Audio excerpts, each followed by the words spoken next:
दोस्तों, शांति मांगने से नहीं मिलती, शांति मिलती है पावर दिखाने से। और यही पावर गेम आज एशिया में चल रहा है।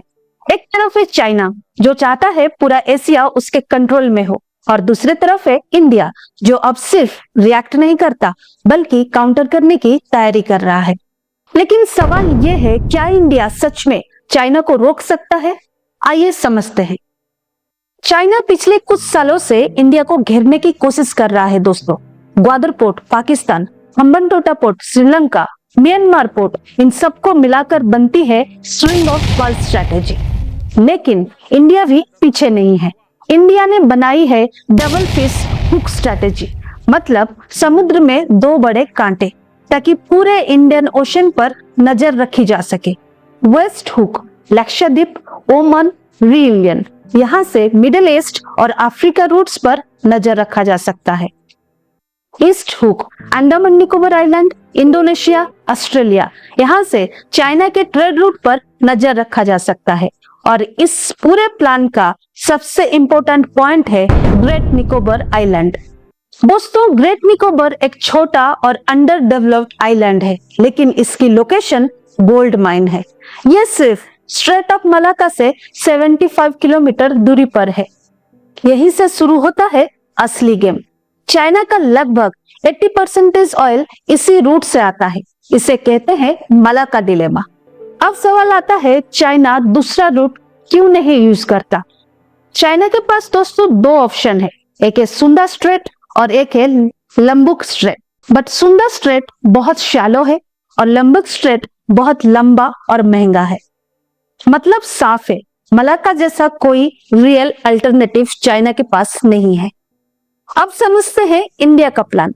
इंडिया ग्रेट निकोबार बना रहा है, जिसको ट्रांसशिपमेंट हब बनाना चाहता है।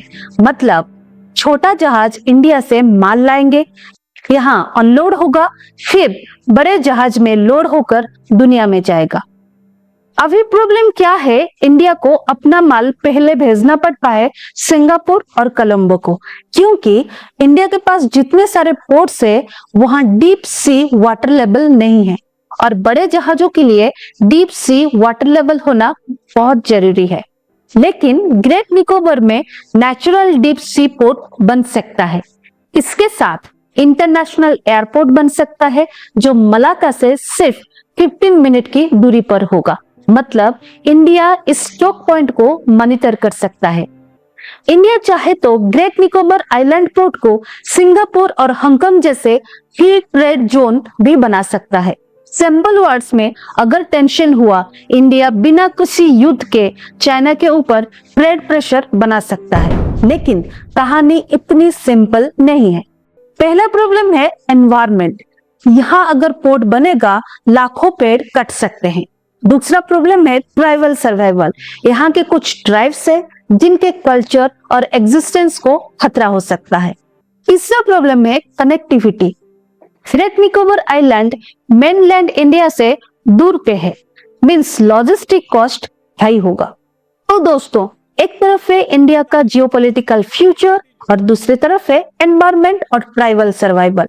तो सवाल सिंपल है, क्या डेवलपमेंट के लिए नेचर सैक्रिफाइस करना जरूरी है या इंडिया को बैलेंस बनाना चाहिए? कमेंट में अपनी राय जरूर बताइएगा। ऐसे ही जियोपॉलिटिकल इंफॉर्मेशन के लिए please follow my channel. Thank you.